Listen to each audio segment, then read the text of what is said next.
Tuhan, aku rindu. Tuhan, aku siap penuhi aku dengan roh-Mu. Ku rindu lawatan-Mu.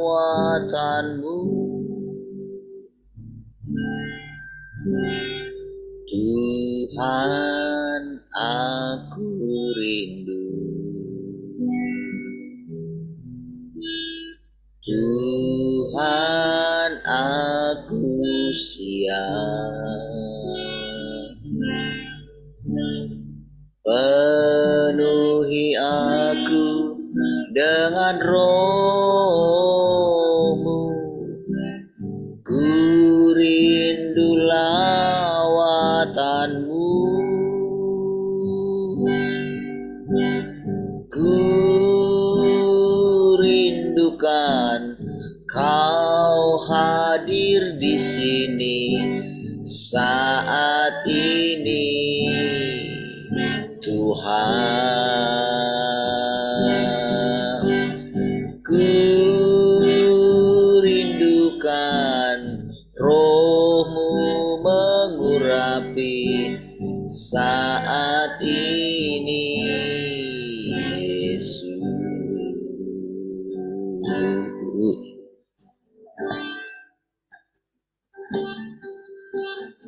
Tuhan, aku rindu. Tuhan, aku siap penuhi aku dengan roh-Mu. Ku rindu lawatan-Mu. Ku rindukan Kau hadir di sini saat ini, Tuhan. Ku rindukan Roh-Mu mengurapi saat ini, Yesus. Ku rindukan Kau hadir di sini saat ini, Tuhan.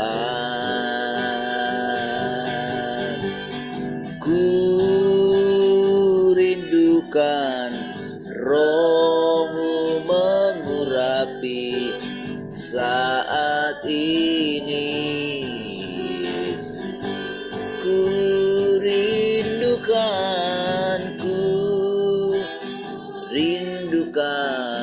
Kau hadir di sini saat ini, Tuhan.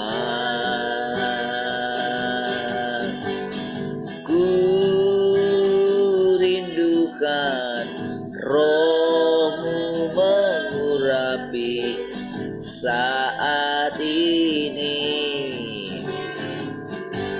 Ku rindukan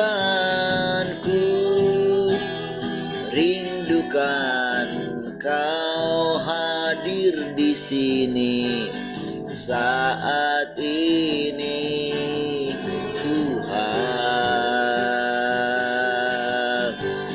Ku rindukan Roh-Mu mengurapi saat ini, Yesus.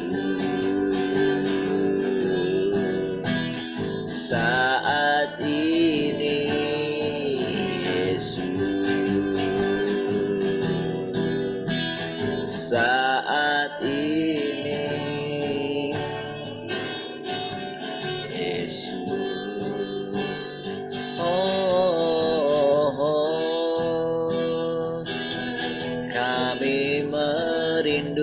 kemuliaan-Mu Tuhan.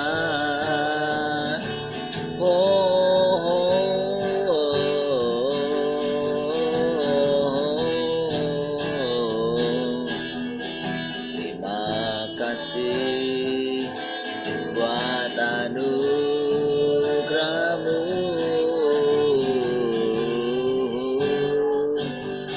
Terima kasih buat kasih-Mu yang Kau limpahkan.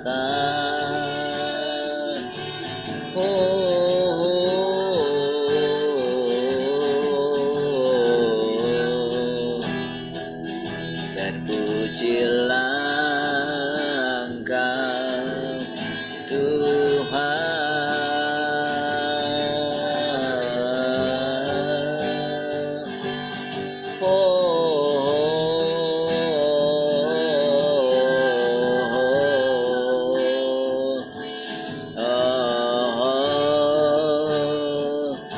Sebab itu ku memuji-Mu, Engkau Allahku.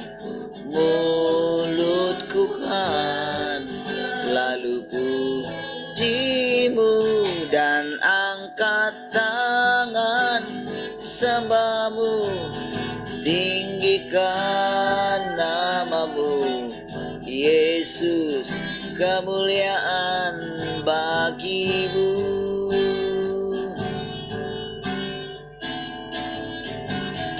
Bawaku kudus-Mu di tempat kediaman-Mu, biar kemuliaan melingkupi hidupku dan jiwaku kan dipuaskan. Hanya dekat-Mu itu yang ku perlu, Kau sumber penghiburanku, dan Kau yang ubahkan air mataku jadi lembah yang bermata air. Sebab itu ku memuji-Mu, Engkau Allahku. Mulutku kan selalu puji-Mu dan angkat tangan sembah-Mu, tinggikan nama-Mu Yesus, kemuliaan bagi-Mu. Bawaku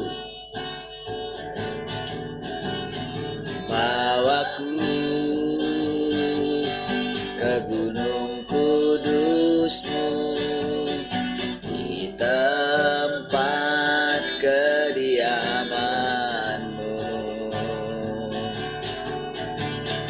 biar kemuliaan melingkupi hidupku dan jiwaku kan dipuaskan.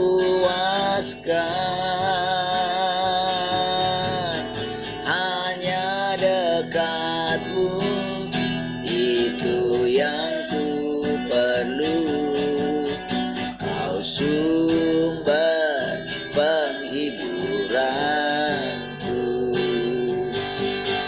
dan Kau yang ubahkan air mataku jadi lembah yang bermata air. Sebab itu ku memuji-Mu, Engkau Allahku.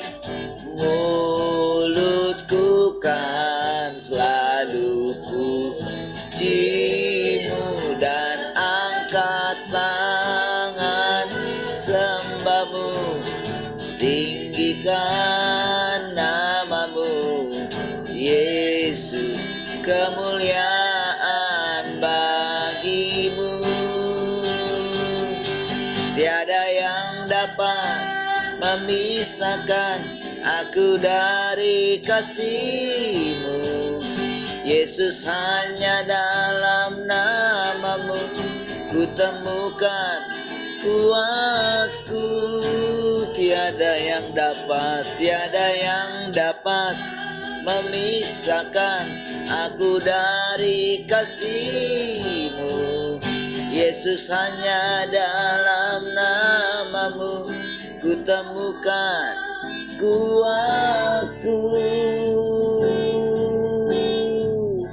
Sebab itu ku memujimu, Engkau Allahku, mulutku kan selalu pujimu dan angkat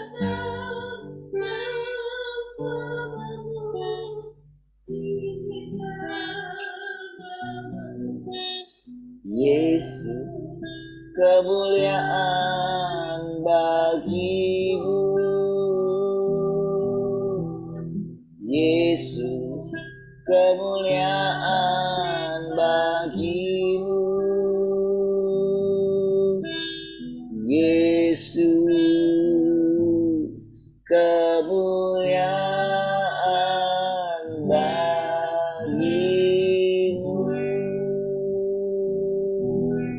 Haleluya. Terima kasih Tuhan, kami bersyukur pagi hari ini. Segala kemuliaan bagi Engkau Tuhan. Terima kasih Tuhan, kami bersyukur, kami tundukkan hati kami mendengarkan perkataan-perkataan-Mu Tuhan. Silakan Tuhan mengajari kami sehingga kami dapat masuki hati-Mu. Terpujilah Tuhan, haleluya. Mari kita semua yang mengasihi Tuhan, kita bersama katakan amin. Shalom semua, selamat pagi. Shalom, selamat pagi. Selamat pagi semuanya.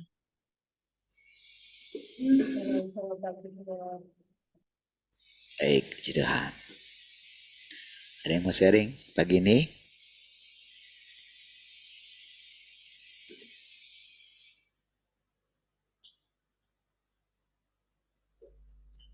Baik. Salam yang di radio, ada 3 ya. Baik. Yang nggak ada?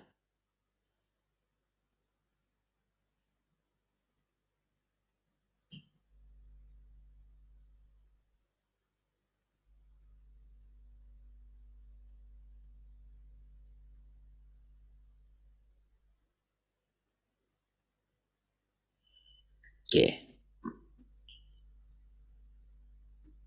Banyak saudara-saudari bahkan setelah pengalaman selama bertahun-tahun belum pernah memikirkan tentang bekerja bagi Tuhan.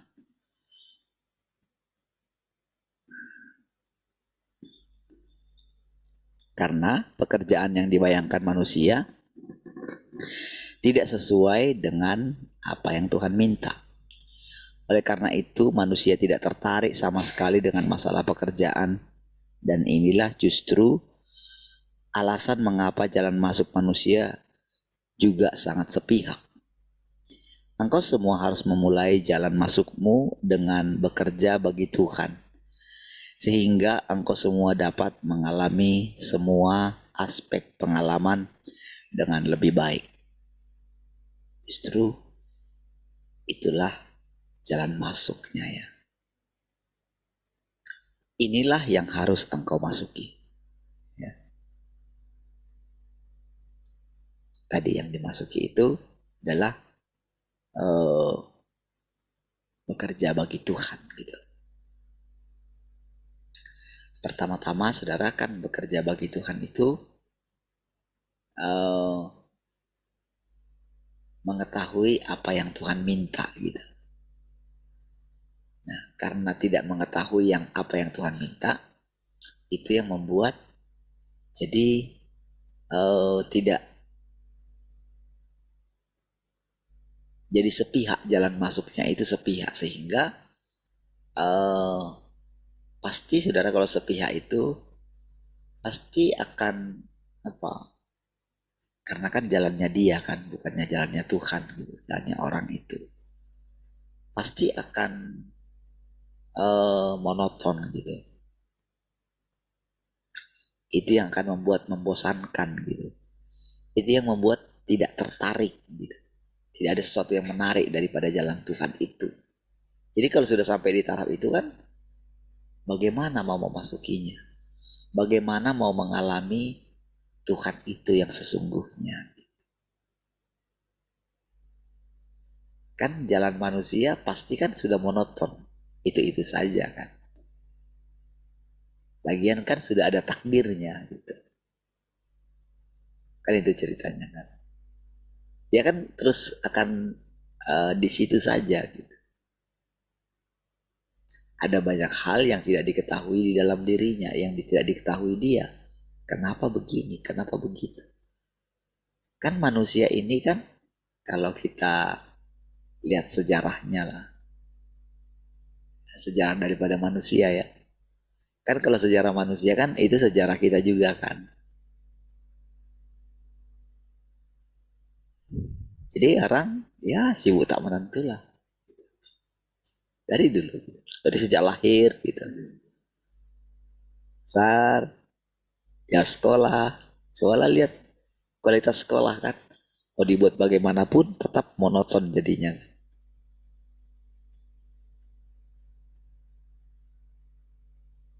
Harus dituntut belajar gitu, dituntut pintar gitu kan. Ternyata waktu udah pintar, pintarnya cuma hafalan. Nah, gitu ya. Lalu mencapai dia setelah sekolah masuk ke dalam dunia kenyataan dunia gitu kan. Baru menghadapi kehidupan yang nyata kan. Setelah itu, itulah perjalanan manusia yang boleh dikatakan membosankan gitu. Nah, sementara karena manusia tidak berfokus kepada jalan masuk tadi, saudara. Pertama, tidak ada orang yang beritahu dia apa itu jalan masuk. Baru sekarang. Ya kan? Dulu belum ada. Dulu hanya masalah doktrin kan. Tuhan itu begini. Ada pencurahan Roh Kudus, ada ini. Nah, gitu kan.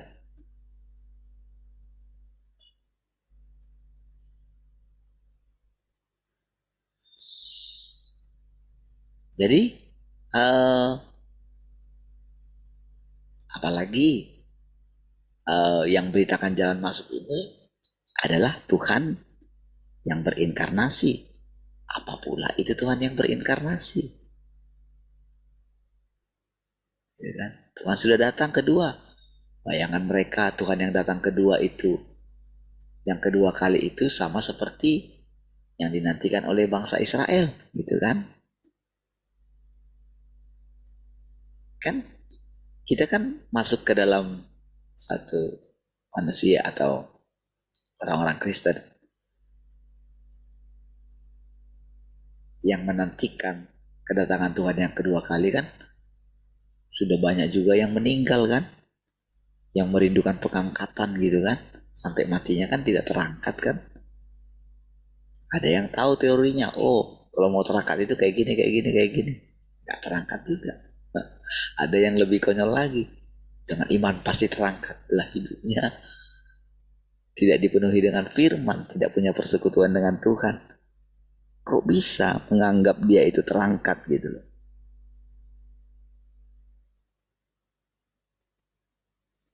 Nah, jadinya saudara, disitulah yang dikatakan itu hidup manusia itu monoton.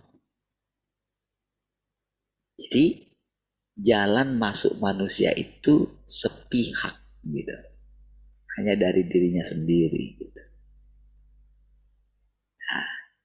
Di pekerjaan bukan mengacu pada sibuk melakukan banyak hal bagi Tuhan, tetapi mengacu pada apakah hidup manusia dan hal yang manusia jalani mampu memberikan kenikmatan kepada Tuhan. Ya kan? Apakah itu memuaskan Tuhan? Atau hanya memuaskan dirinya sendiri gitu.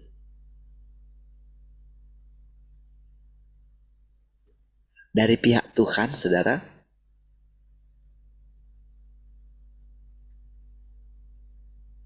tidak ada yang perlu kita tuntut lagi kan dari pihak Tuhan. Dari pihak Tuhan karena dia pencipta, manalah mungkin dia tidak tahu apa yang kita inginkan. Apalagi dia sudah menjadi manusia, dia sudah pernah menjadi manusia. Dia mengalaminya. Lagian kan dia yang menciptakan. Dia tahu gitu. Dia pelajari gitu. Dan dia jauh lebih duluan ada daripada kita.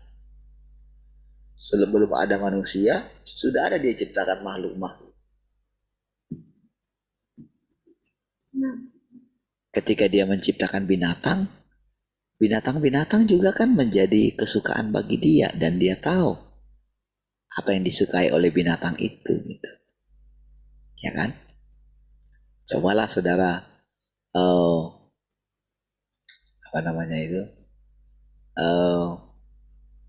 berinteraksi dengan binatang, khususnya misalnya binatang yang jinak lah, binatang piaraan biasanya gitu.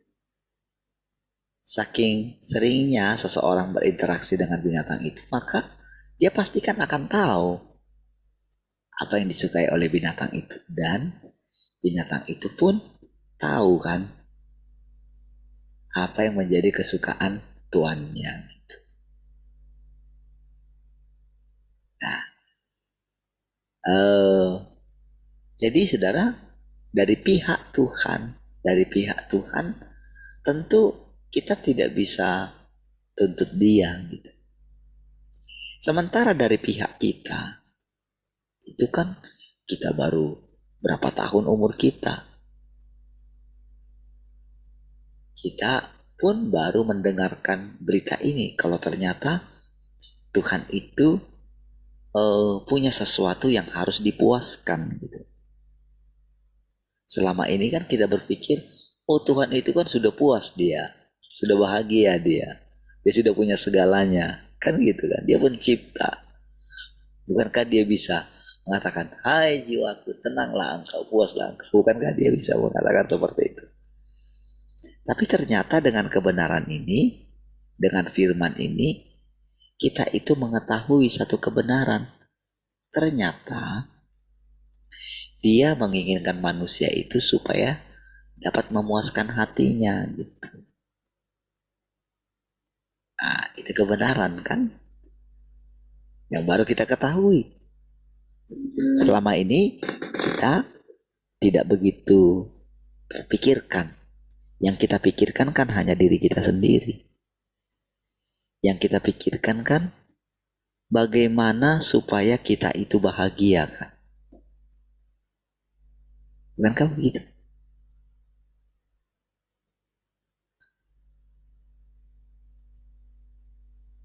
Kita sering sekali membandingkan diri kita dengan orang lain.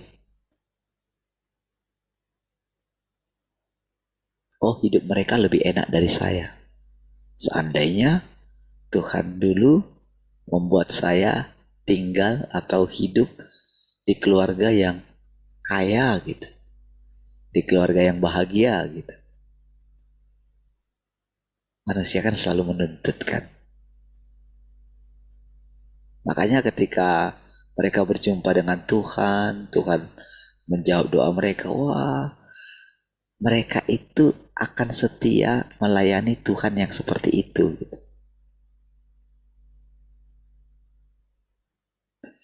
Tuhan yang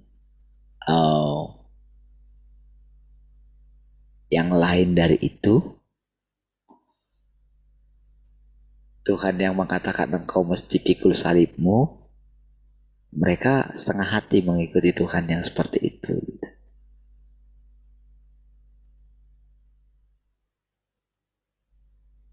Tuhan yang memimpin mereka melalui jalan yang lain, jalan yang berbeda dari yang lain, mereka tidak mau setia mengikuti Tuhan yang seperti itu.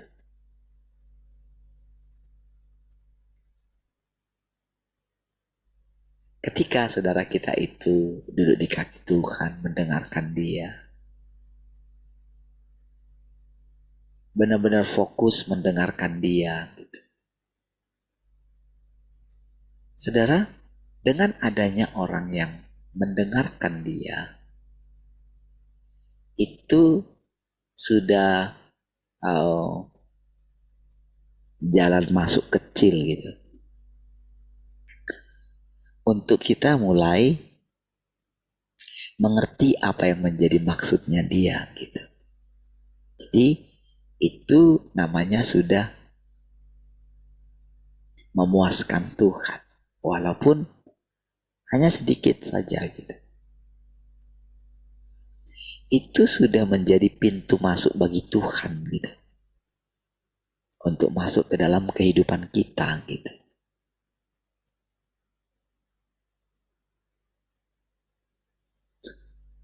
Makanya dia berkata seperti dari pihak ketiga, Tuhan itu tidak sepenuntut yang dibayangkan oleh manusia. Siapa yang bicara itu, saudara?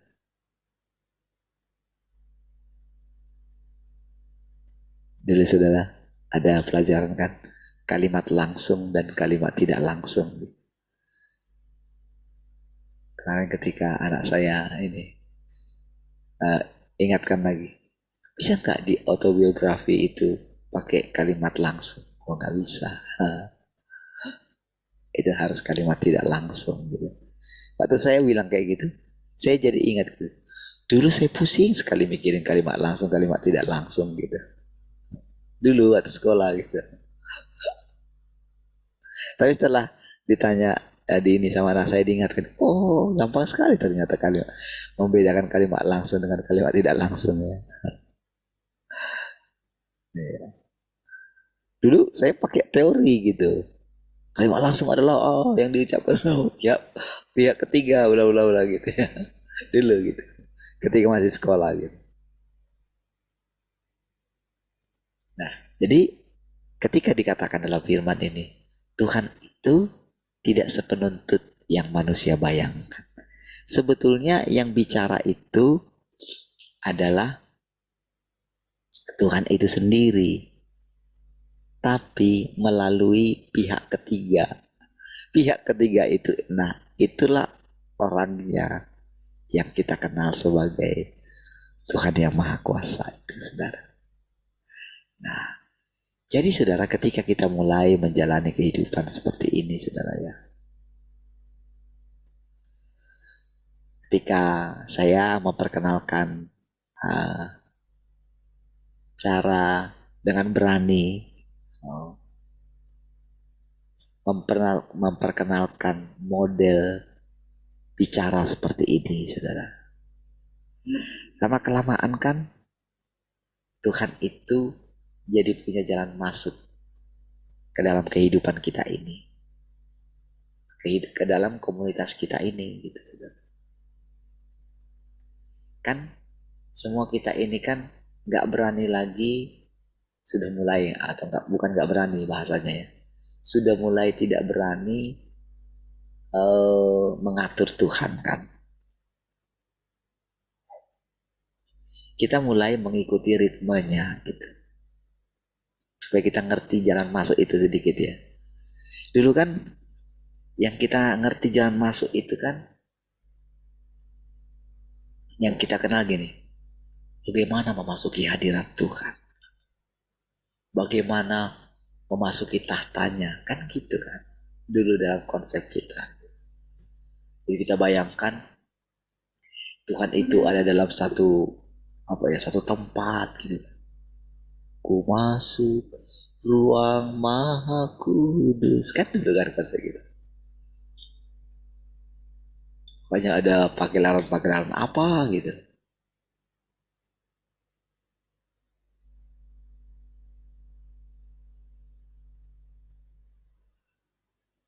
Ya, jadi itu konsep kita gitu.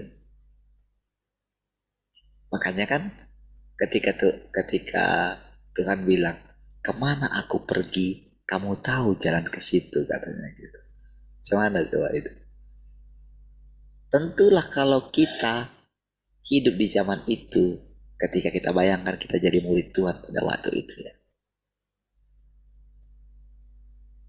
pastilah kita pun akan berpikir seperti mereka, saudara. Pasti, saudara. Manalah kami tahu kalau engkau nggak kasih tahu kemana engkau pergi. Jadi bayangan mereka itu, saudara, ada satu tempat yang dituju gitu loh. Sementara kan Daud kan juga mengatakan, jadi Tuhan itu ada di mana? Di utara katanya kan gitu kan. Makanya kan eh jadi kayak agama yang sekarang itu kan, agama Muslim itu kan, mereka itu kan harus ada kiblatnya. Jadi kalau mereka itu sembahyang itu dari seluruh dunia ini, jadi harus ada tujuannya kemana arahnya. Gitu. Kalau salah kiblatnya gitu, maka nggak sah gitu. Karena dia kan akan membelakangi Tuhan kira-kira kayak gitu. Kan modelnya kan mereka itu ada imam di depan, kan mereka semua terarah ke depan kan gitu kan. Nah, jadi mereka membayangkan semua, jadi mereka sampai buat bagaimana supaya dari seluruh dunia ini menghadap di sana gitu kan. Jadi situlah arahnya, jadi sampai dibuat kompasnya gitu kan. Sampai aplikasi pun ada untuk menentukan kiblat itu gitu. Nah, itu kan konsepnya kan begitu kan. Sementara kan makanya sama juga manusia gitu. Jadi mereka itu ingin memasuki satu tempat yang dituju gitu. Sorga gitu. Manusia juga tahu nggak saudara? Kenapa ada misi untuk mencapai bulan atau apa gitu? Tahu nggak tujuannya apa? Sebetulnya mereka itu ingin mencari keberadaan Tuhan. Iya, ingin mencari keberadaan sorga itu. Ide daripada orang ketika pertama kali menatap langit. Ada apa sih di atas sana? Ah gitu loh. Makanya ada istilah-istilah alien gitu kan. Ada UFO gitu ya. Nah, jadi sebetulnya ide-ide itu gitu. Makanya yang di ngeroh juga begitu. Apa yang membuat hidup saya begini? Siapa yang membuatnya? Jangan-jangan begini. Nah, makanya mereka mau memperbaiki di alam rohnya gitu. Itu semua sepihak, saudara.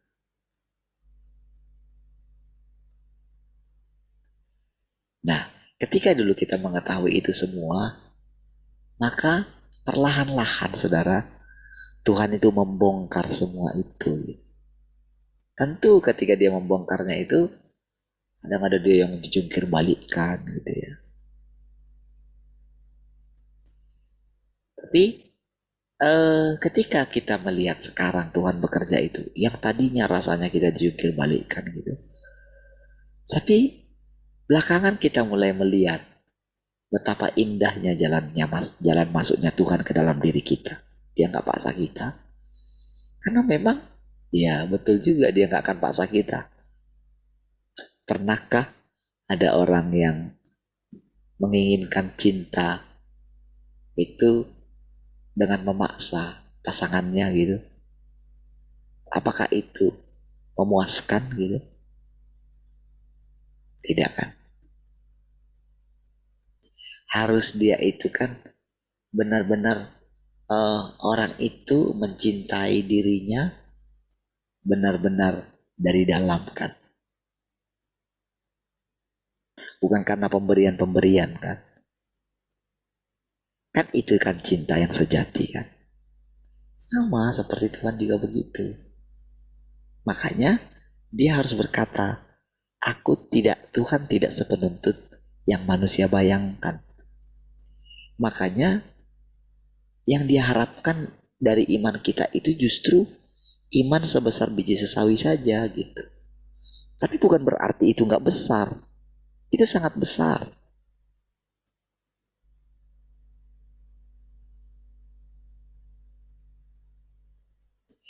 Makanya kenapa justru Tuhan senang dengan cara Maria mendengarkan gitu.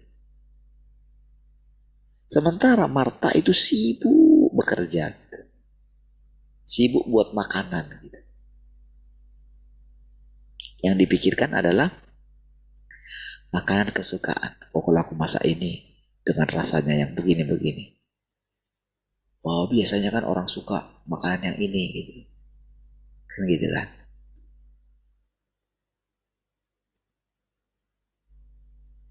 Sementara dia tidak pernah tahu kalau ada manusia yang tidak terlalu memikirkan makanan, yaitu Tuhan Yesus. Kira-kira seperti itulah kita ini, saudara. Kita sepihak gitu.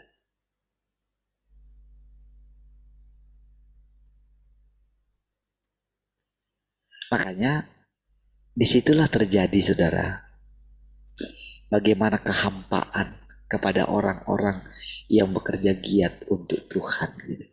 Hampa gitu. Jadi ketika saudara Tuhan mengajari kita perlahan tentang jalan masuk ini, saudara, sebetulnya pelajaran ini sangat penting sekali gitu. Bukan untuk Tuhan, walaupun ada untuk Tuhan gitu. Karena kan konsepnya kalau kita menderita, kan Tuhan menderita juga. Ya kan? Kalau kita anak, sama seperti kemarin ya, itu karena seringnya like saya yang di bengkong itu sakit itu kan karena ulahnya sendiri. Udah dibilang dokter jangan merokok, masih merokok gitu. Udah dibilang jangan terlalu capek, udah dibuat semua, udah lengkap semua. Didoakan sudah gitu. Saya berkali-kali sabar doanya gitu. Jadi kadang anaknya itu saudara sering jengkelnya gitu. Jengkel karena sudah capek ngerawat gitu. Kadang itu yang paling bungsu itu. Itu ternyata lembut di luar, ternyata ngomongannya keras juga, lebih keras dari semua kakak sama abang-abangnya gitu. Abangnya satu aja gak apa. Itu dia itu ngomong, udahlah mati aja sekalian katanya kayak gitu. Udah siap kok kami kalau bapak mati. Waduh. Saudara, saya pun kadang ketika itu saya itu bilang, nah saya tanya, udah gimana? Coba lihat ke dalam. Malah lihat ke dalam. Karena saya sudah sering begitu. Nanti saya doain. Jadi uh, walaupun anak itu seperti itu, kan kalau benar-benar misalnya tak ada lagi gitu kan, pasti kan sedihnya luar biasa juga kan. Kan walaupun rasanya marah kayak gitu, apakah benar-benar dia itu marah gitu? Marah itu kan karena dia mengasihi bapaknya kan. Betul nggak saudara? Sama saudara. Tuhan juga begitu. Esensi Tuhan itu sangat bertolak belakang dengan iblis. Tuhan itu bukan iblis dan iblis itu bukan Tuhan. Nah gitu. Makanya Tuhan buat iblis itu menjadi kontrasnya.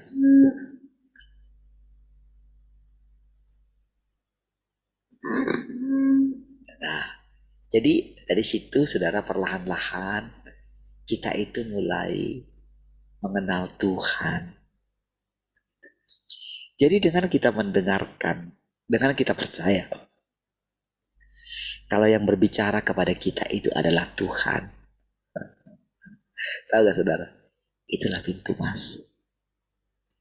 Dengan saudara mulai memperbaiki sikap saudara. Ketika saya bilang ayo gitu. Tahukah saudara, siapa yang akan bilang ayo? Dari mana kita akan dengarkan Tuhan bilang ayo gitu? Dari mana kita tahu kalau yang bicara itu Tuhan? Kalau kita tidak memulainya,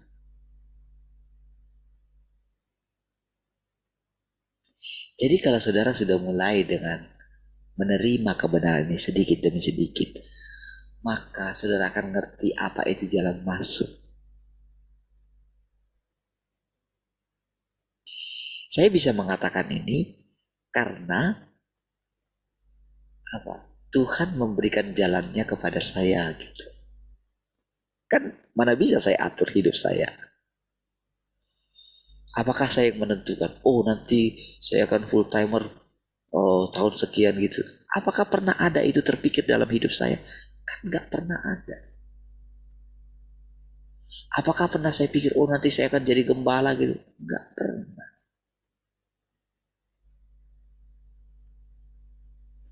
Apakah pernah saya bayangkan, oh saya tidak mau menginginkan jadi gembala model kayak gini? Tidak. Semua itu saya Tuhan berikan menjadi jalan saya gitu. Semua kan tidak saya inginkan. Ketika menjadi ketua RT, benar-benar saya tidak menginginkan. Benar-benar tidak menginginkan. Sudah benar-benar tenang saja. Pokoknya ada ketua, ya saya membantunya lah gitu aja.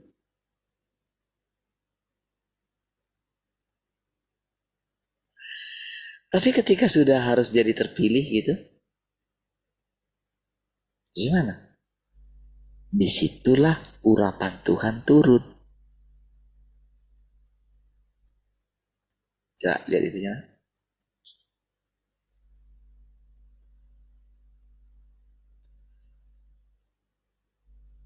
Perhatikan ya. Jadi kalimat demi kalimat perhatikan baik-baik gitu. Jangan ya, jangan sampai kehilangan momen itu karena sebetulnya surga yang kita bayangkan itu adalah apa yang kita sudah mulai jalani selama beberapa tahun ini. Inilah surga yang nyata sebetulnya. Inilah kerajaan 1000 tahun yang nyata. Makanya kan dulu kan Yesus itu bilang kayak gini. Orang mengatakan Elia akan datang. Nah, gitu kan pada waktu itu saudara. Jadi rumor-rumornya itu kan mereka tahu Elia akan datang gitu. Lalu Yesus bilang kayak gini. Sebetulnya Elia sudah datang. Gitu loh. Ngerti ya maksudnya ya? Sama dengan sekarang. Banyak orang mengatakan Tuhan akan datang. Sebetulnya Tuhan sudah datang kedua kali. Nah, ngerti saudara?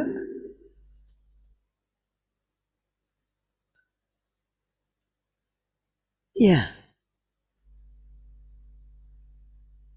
Cuman pada waktu itu, ketika mereka mengetahui, kan di situ kan soal baca kitab Injil itu, kan dikatakan mereka tahu kalau yang dimaksudkan itu adalah Yohanes Pembaptis. Tapi apakah murid-muridnya itu harus datang kepada Yohanes Pembaptis? Tidak kan? Justru muridnya dia yang datang kepada Yesus.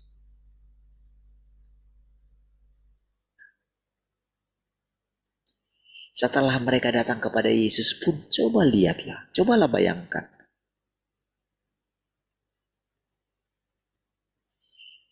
Kan Yesus itu sudah benar-benar ada di antara mereka. Cobalah bayangkan, kenapa mereka masih mengalami kegoncangan iman gitu. Cobalah sedikit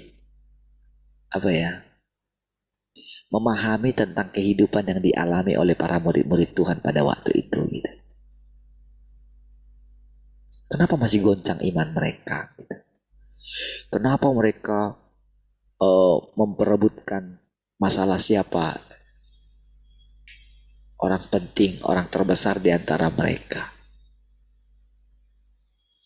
Berarti kan di situ mereka itu walaupun Tuhan itu.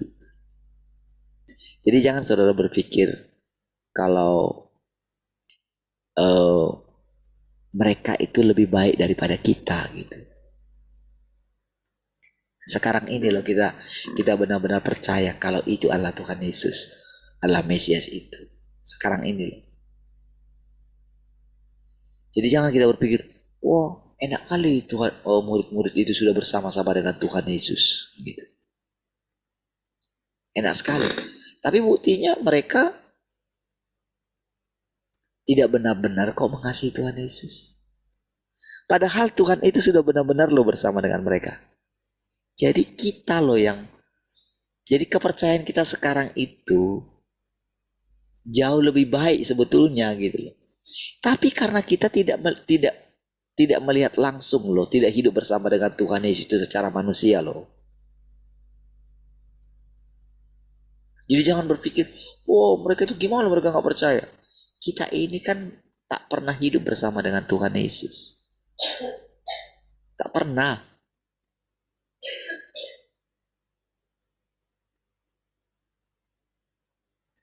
Jadi saudara tidak bisa mengatakan begini, oh Tuhan Yesus kalau datang dia kayak gini, warna rambutnya kayak gini, mukanya kayak gini, nggak bisa. Oh dia harus bikin mujizat, nggak bisa. Jenis suaranya kayak gini, nggak bisa. Dia harus mengatakan, Shalom semua, damai sejahtera, nggak bisa. Karena kita nggak pernah berjumpa dengan Tuhan Yesus secara pribadi. Nggak pernah. Sudah jelas-jelas saudara. Ketika Tuhan menampakkan diri kepada murid-muridnya, murid-muridnya pun gak mengenal kok. Lalu kenapa kok kita ini sok kenal gitu? Orang kita hidup 2000 tahun setelahnya. Macam mana kita mau bisa bilang? Macam mana kita mau bilang? Kriteria Tuhan tuh kalau datang kayak gini. Kayak gini, ada berapa kriteria gitu. Lalu ketika bisa mengatakan yang itu sesat katanya. Itu kan apa? Itu tak masuk akal gitu. Jadi ngawur sekali saudara kalau orang mengatakan sesat itu saudara. Ngawur sekali.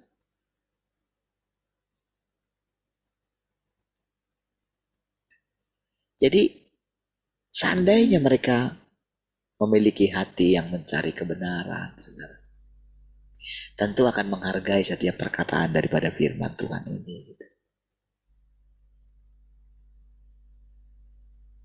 Kalau orang itu bertobat, apa tandanya saudara bertobat gitu? Apa tandanya saudara bisa memuaskan Tuhan? Caramu memperlakukan firman Tuhan ini.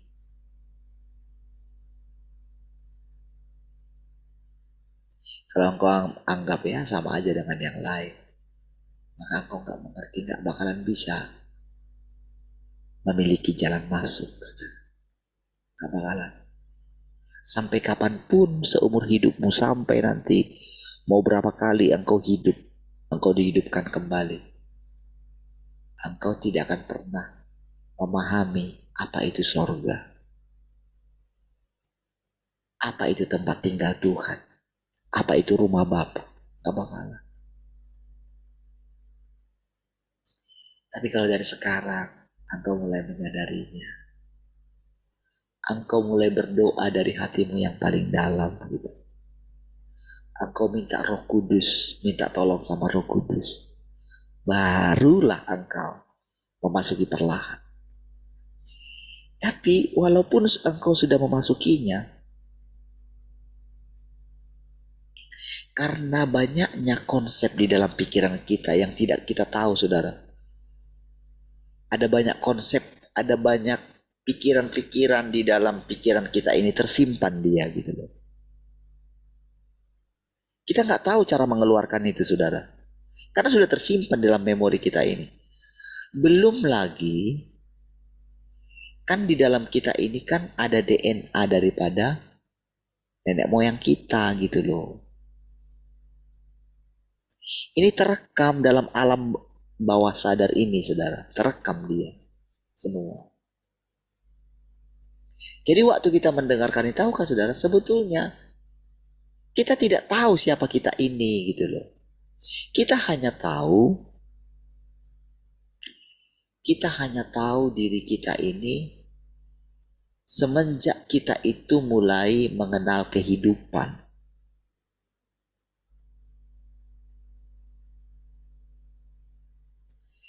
Kita tidak pernah tahu kenapa kita dilahirkan di dalam keluarga ini, kenapa kita dulu sekolah di sini. Semua itu kita tidak tahu.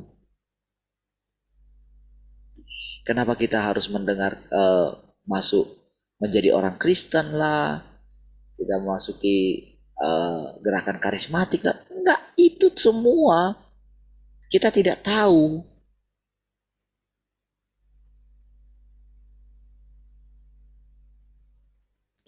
Ketika saya misalnya mengikuti politik lah apa gitu, mengikuti, nggak ada yang tahu.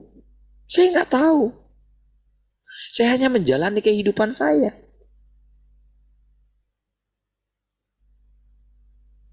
Ketika saya harus full timer dulu umur sekian, lagi jadi terlalu banyak. Cuman yang tinggal dalam memori saya adalah semua pengalaman itu.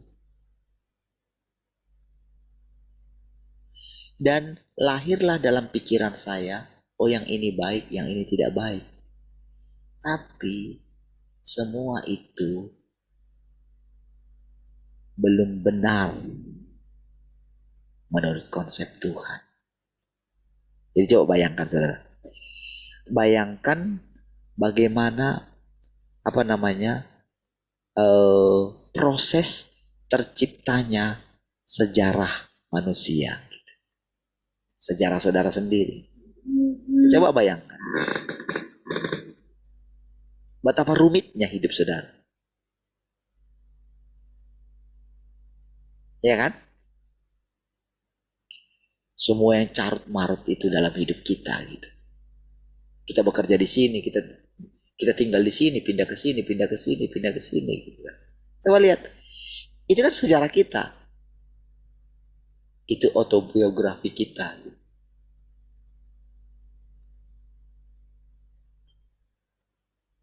Waktu papi kerja dulu, apa yang terjadi gitu? Ada nggak peristiwa yang terjadi? Saya ingat. Ya kan sudah papi khotbahin semua, tapi terlalu banyak papi anak saya gitu. Oh yang waktu kemarin yang masalah yang preman itu, waktu diangkat itu, diceritain lah semua gitu. Saya ceritain lah jadinya kan. Itulah sejarah hidup saya.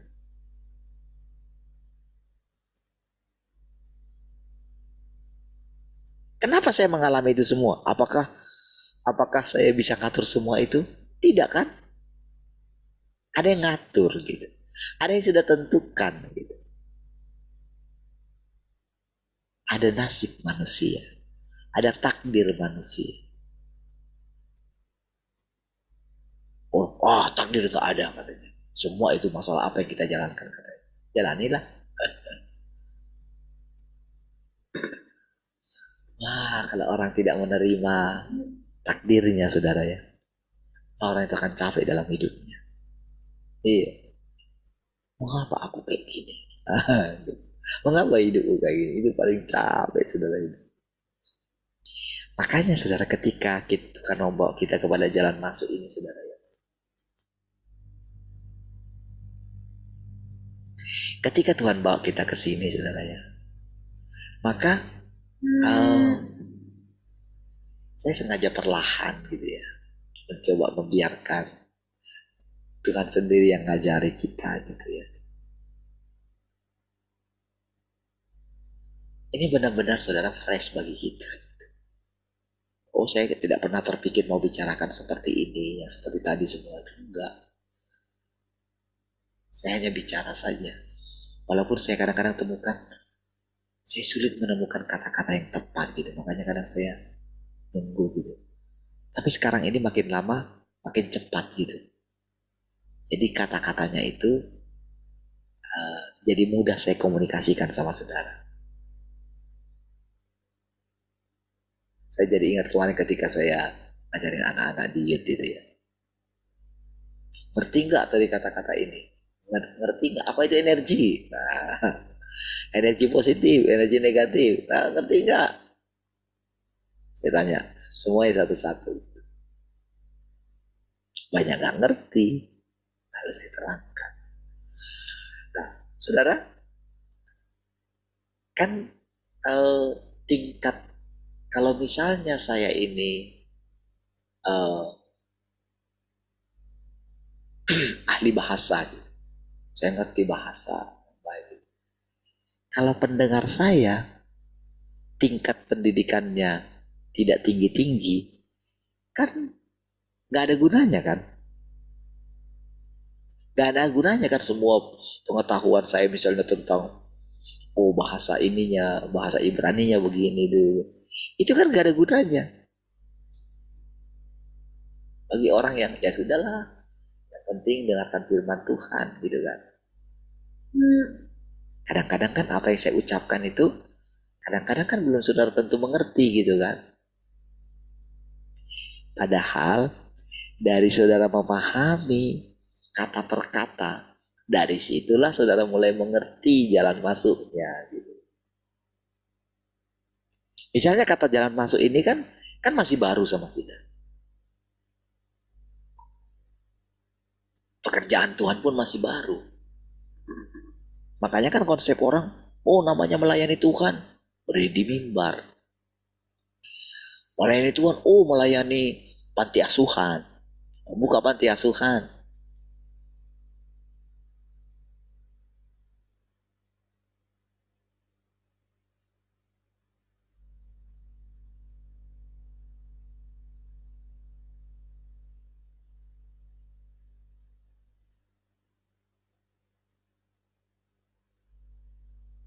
Oke, sorry ya. Saya matikan mic-nya tadi. Baik.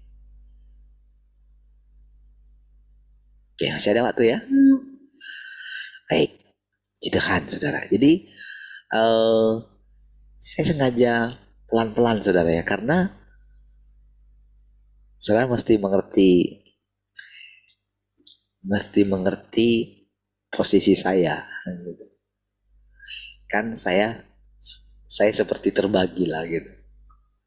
Saya harus mendengarkan Tuhan sendiri dan memang harus gitu. Saya harus posisikan diri saya sama seperti saudara. Sementara saya juga harus membuka diri saya gitu, memberikan roh saya gitu, memberikan pikiran saya untuk dipakai Dia menerangkan kepada kita, termasuk saya gitu. Nah, itulah posisi saya. Nanti suatu saat saudara akan mengerti posisi saudara sendiri di dalam Tuhan. Karena Tuhan itu tidak bisa kita kenal. Kita kenal melalui satu orang. Semua kita ini nantinya akan menceritakan tentang Tuhan menurut yang kita hidupi. Jadi Tuhan itu ibarat satu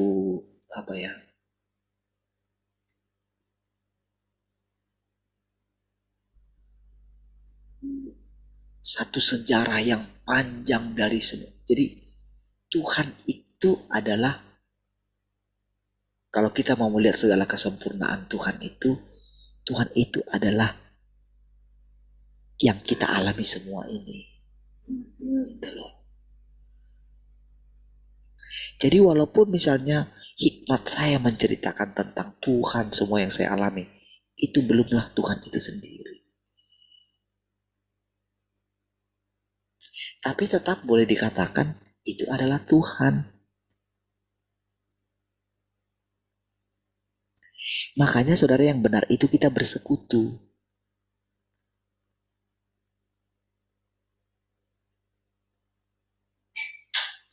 Jadi ketika saya menceritakan kata demi kata, saya harus memastikan saudara itu mengerti.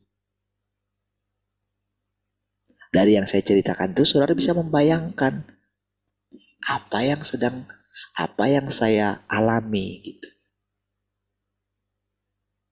Jadi dalam hal ini saya tidak menganggap semua pengalaman saya ini lebih hebat dari semua pengalaman saudara. Gak bisa seperti itu.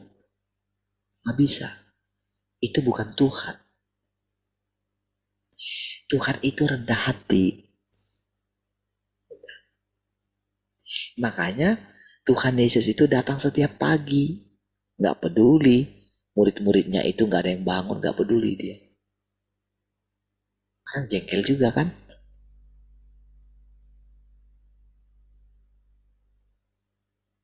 Makanya dia sendiri pasti awalnya sering diajak gitu. Makanya sampai ketika sudah terakhir kalinya itu kan, diajak murid-muridnya yang bertiga itu kan. Yang lain masih agak lebih jauh gitu. Kan mereka tertidur kan. Tidak bisakah engkau berjaga-jaga dengan aku selama 1 jam? 1 jam saja gitu.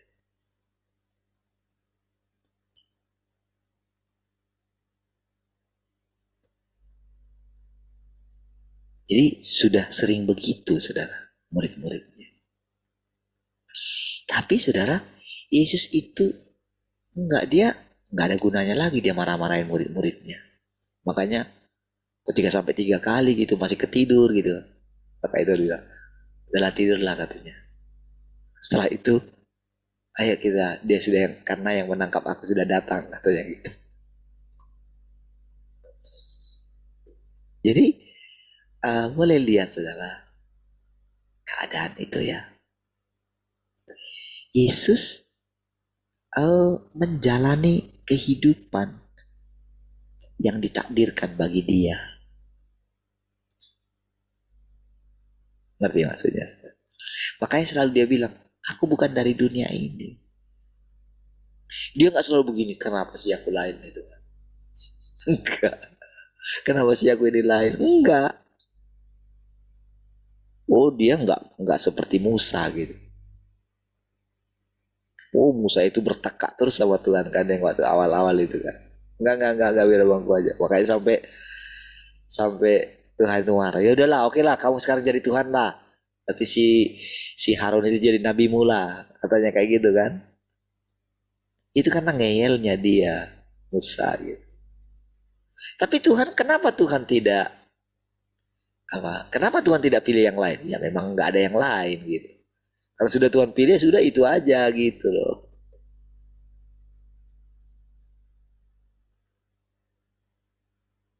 Oh dia ciptaan. Tuhan kan pencipta. Masa pencipta bilang, oh jangan aku, masa ciptaan bilang, oh jangan aku lah Tuhan. Kan gak bisa. Tapi di sisi yang lain bisa. Makanya dia bilang, siapa yang kuutus? Aku, utuslah aku. Kan gitu kan. Jangan bilang, kalau aku utus kamu, jangan bilang kalau kamu itu muda. Jangan ada orang yang menganggap kamu rendah, katanya gitu. Sekalipun kamu muda. Sama saudara. Kalau saya mengikuti semua konsep itu, oh siapalah saya? Wah, saya akan mendengarkan perkataan mereka. Tapi Tuhan mengajar, emang iya. Emang siapa kamu? Iya, nggak ada. Benar Tuhan gitu. Terus, kalau kamu bukan siapa-siapa gitu, oh berarti kan kamu kan ciptaanku. Kamu kan mesti nurut sama aku. Begitu ya? Sudah Tuhan. Makanya dengan konsep ini saudara, saya terus berbicara kepada saudara. Sambil saya itu harus menundukkan diri saya kepada Tuhan. Sekalipun yang dipakai Tuhan adalah pikiran saya. Oh saya akan tahu, saya tetap saudara berjaga-jaga seperti saya katakan hari Minggu kemarin. Saya tetap berjaga-jaga. Saudara pikir orang yang menanti-nantikan kedatangan Tuhan itu sampai mereka itu bunuh diri itu. Saudara pikir tadinya kenapa mereka diikuti oleh jemaat-jemaat yang lain? Oh karena lihat kehidupannya. Gak mungkin saudara, oh apa namanya mereka mengikuti kalau apa namanya benar-benar apa cara hidupnya itu salah gitu. Tidak. Penipuannya itu halus dan si orang itu pun tidak sadar kok. Percayalah. Tidak sadar. Penipuannya itu sangat smooth sekali. Si orang itu pun yang dianggap menyesatkan itu pun tidak sadar. Makanya saya tahu itu. Makanya dalam hal ini saudara, seseorang yang mengalami Tuhan itu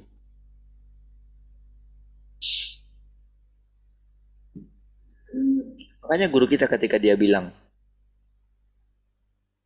kedatangan Tuhan atau pengangkatan itu akan terjadi di zamannya dia. Dia tidak sadar kalau itu salah. Dan ternyata kan nggak terjadi. Itu kan bukan pengangkatan, itu kan mati, meninggal.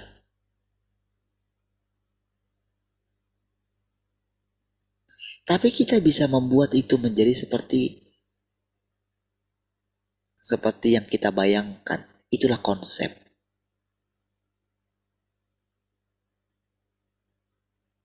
Nah, jadi saudara dengan perlahan Tuhan ngajari kita.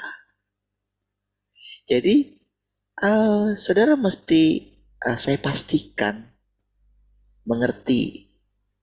Makanya kadang saya minta saudara bicara gitu. Supaya saudara mengerti sampai di mana gitu.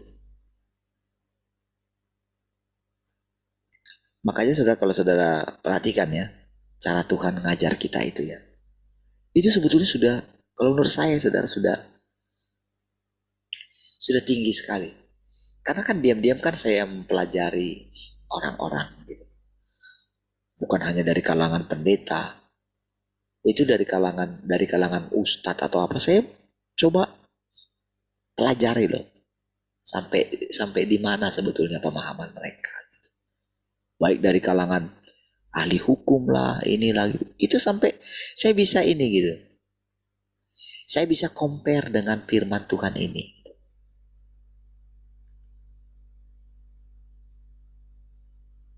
Makanya saudara, ketika saya dengarkan mereka bicara dari ini gitu ya.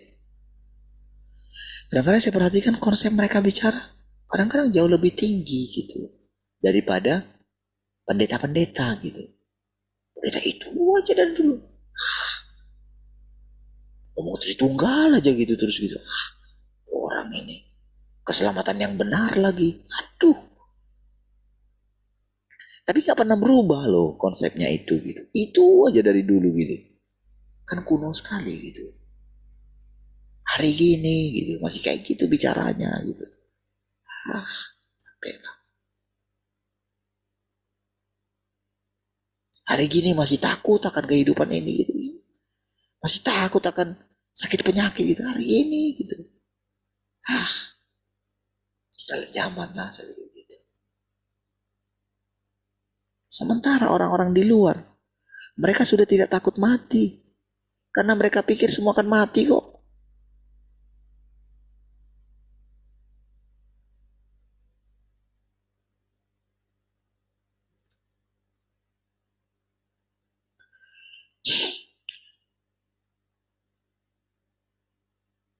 Pekerjaan mengacu pada orang-orang yang menggunakan pengabdian mereka kepada Tuhan dan pengenalan mereka akan Tuhan untuk bersaksi tentang Tuhan dan melayani manusia. Nah, jadi itu yang saya katakan, saya sering katakan kepada saudara. Baru yang saya katakan sebelum ini ya tentang ini gitu. Supaya kita itu bisa bersaksi. Jadi yang kita saksikan itu apa yang kita alami bersama dengan Tuhan. Gimana kita mengalaminya? Bukan dari mujizat yang kita alami saja. Mujizat-mujizat yang kita alami dulu itu hanya membuat kita itu mengarahkan perhatian kita. Setelah itu konsep kita nggak bisa lagi mengenal Tuhan dengan cara seperti itu, nggak bisa. Tapi dengan firman-Nya. Jadi dia berfirman itu di sini sudah. Di alam bawah sadar kita ini dia berfirman. Dan memang dia itu ada di lubuk hati kita yang paling dalam. Jadi kita nggak bisa, sampai sebetulnya kita itu hampir tidak bisa membedakan antara hati dan pikiran gitu.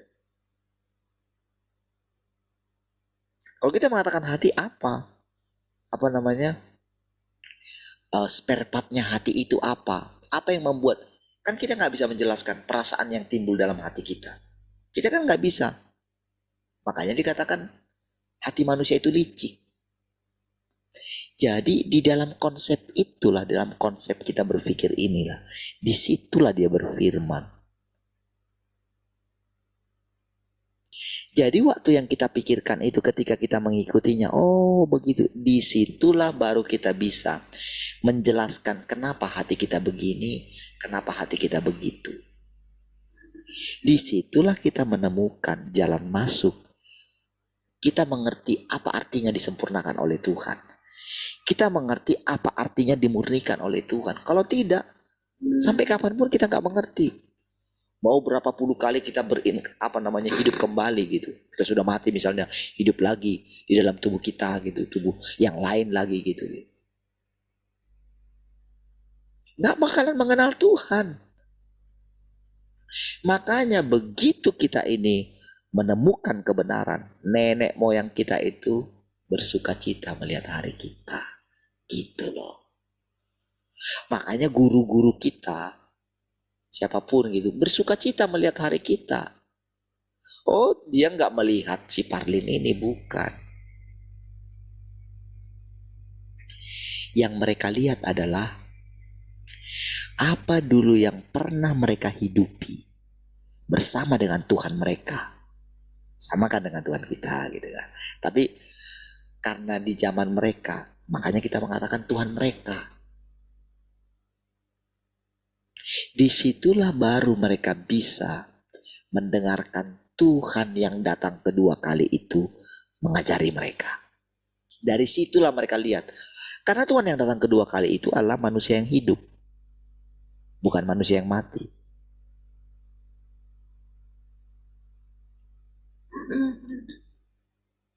Karena Tuhan yang datang kedua kali itu Tuhan yang berinkarnasi. Yang punya daging. Dari situ akan mereka lihat. Makanya mereka menanti-nantikan penampakan Tuhan. Disitulah saudara kita mengalami semua apa yang dikatakan dari firman Tuhan ini. Dimurnikan, disempurnakan, dibawa kembali kepada Dia, memuaskan Tuhan. Dari mana kita tahu bisa memuaskan Tuhan? Kita kan selalu, pergi melayani ini, membuka pelayanan ini, membuka. Dulu saya begitu, konsep saya dulu. Saya sudah sempat terpikir mau bikin ini, mau bikin itu. Apakah itu? Atau apakah bukan itu? Baik, saudara, puji Tuhan. Nanti malam kita lanjutin lagi. Mari kita berdoa. Terima kasih Tuhan. Kami bersyukur pagi hari ini. Terpujilah Tuhan. Yang mengizinkan kami untuk boleh bersekutu pagi hari ini. Semua kami yang ada di sini boleh mendengarkan perkataan-perkataan Tuhan. Apapun yang kami kerjakan hari ini, Tuhan, kami hidup di dalam Engkau. Biarlah kami dapat memuaskan Engkau. Pujilah Tuhan, haleluya, sama-sama katakan amin. Tuhan.